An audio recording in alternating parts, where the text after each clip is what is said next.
మహాశివరాత్రిని పురస్కరించుకునే శైవ క్షేత్రాలు అయితే శివనామ స్మరణతో మారుమోగుతున్నాయి. ప్రధానంగా చూసుకుంటే ఈరోజు కూడా వేకుజాము నుంచి కూడా భక్తులు దండిగా వస్తున్నటువంటి పరిస్థితి మనం చూస్తున్నాం. ఇక్కడ విజయనగరం పట్టణంలో ఉన్నటువంటి ఎస్విఎన్ నగర్లో ఉన్నటువంటి పశుపతినాథ ఆలయం ఇది. ఇక్కడ 12 జ్యోతిర్లింగాలు ఇక్కడ ఏర్పాటు చేశారు. భక్తులు కూడా ఈ పరమశివుని స్ఫటికలింగాన్ని కూడా ఇక్కడ దర్శించుకునేందుకైతే భక్తులు బారుతీరుతున్నారు. అసలు ప్రధానంగా ఈ మహాశివరాత్రికి సంబంధించినటువంటి ఇక్కడ ఏర్పాట్లు ఏ విధంగా చేశారు, ఈ ఆలయంకి ఉన్నటువంటి ప్రాసెస్ ఏంటి బాబు చెప్పండి. అసలు మహాశివరాత్రిని పురస్కరించుకొని ఇక్కడ స్ఫటికలింగం ఉంది, ఇక్కడ దర్శించుకునే భక్తులు ఏ విధంగా వస్తున్నారు, ఎటువంటి ఏర్పాట్లు చేశారు? ఓం నమః శివాయ. ఈరోజు మహోన్నతమైనటువంటి రోజు మహాశివరాత్రి. శివుడు ఒక లింగ రూపంలో ధరించేటువంటి రోజు, లింగోద్భవ కాలం. ఇదే విశేషమైనటువంటి రోజు. మాఘమాసంలో వచ్చేటువంటి అమావాస్య అంటే మాఘమాసంలో కృష్ణ చతుర్దశి నాడు ఈ యొక్క లింగోద్భవ కాలం జరిగింది. అందుకే దీనికి విశేషమైనటువంటి రోజుగా పరిగణలోకి తీసుకోబడింది.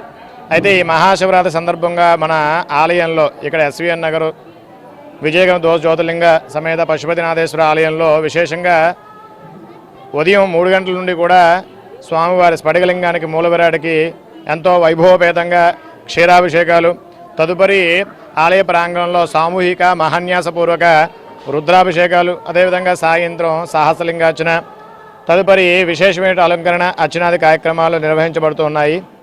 ఇక మహాశివరాత్రి విశిష్టత ఏమిటి అంటే, ఈ మహాశివరాత్రి ప్రధానంగా అందరికీ తెలిసిన విషయమే.